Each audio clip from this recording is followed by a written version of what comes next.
சேலத்தில் நில ஆர்ஜிதம் கூட செய்யாமல் மேம்பால கட்டுமான பணியை தொடங்கியதற்கு எதிர்ப்பு தெரிவித்து பொதுமக்கள் போராட்டத்தில் ஈடுபட்டனர்.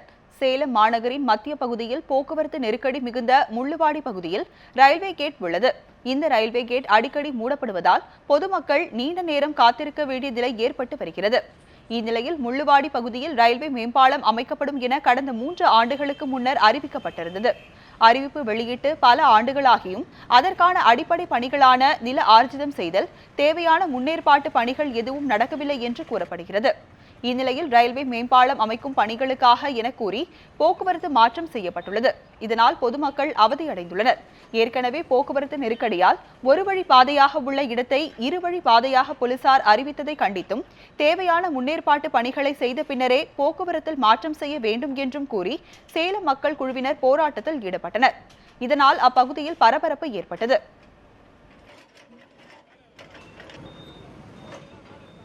எல்லா பொதுமக்களும் நலம் கொடுக்குறவங்க கூட எங்களுக்கு செட்டில் பண்ணிடுங்க, நீங்கள் பாலம் வேலை ஆரம்பிக்கிறீங்கன்னா சொல்கிறாங்க. யாருமே பாலம் வரக்கூடாதெல்லாம் சொல்லவே இல்லை. ஸோ ஆல்டர்னேட் ரோடு ஒன்று, மோஸ்ட் இம்பார்ட்டன்ட்லி அதோட முக்கியமானது லேண்ட் அக்வயர் பண்ணிவிட்டு வேலை ஆரம்பிங்க. லேண்ட் அக்வயர் பண்ணாமல் வேலை ஆரம்பிக்காதீங்க. ஏன்னா முதல்ல சேலத்தில் ஆனந்தா பாலத்துக்கு 6 வருஷம் ஆச்சு. இப்போ லாரி மார்க்கெட் பாலம் 2 வருஷமாக கட்டி நிற்கிது. இப்போ தான் நோட்டீஸ் விட்டுருக்காங்க. இப்போ கோர்ட்டு போய் தீர்ப்பாய் வரத்துக்கு ரொம்ப டைம் ஆகும். ஸோ இந்த எல்லா சட்ட சிக்கல்கள் நடுவில் மக்களை துன்படுத்தாதீங்க. முள்ளுவாடி கேட் பகுதியில் 58 கோடியே 50 லட்சம் செலவில் ரயில்வே மேம்பாலம் அமைக்கப்பட உள்ளது.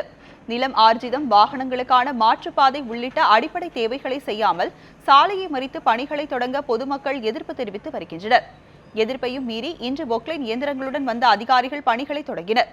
அப்போது தன்னார்வ அமைப்பை சேர்ந்த சிலர் பொக்லைன் இயந்திரத்தை தடுக்க முயன்றனர். அவர்களை போலீசார் கைது செய்தனர்.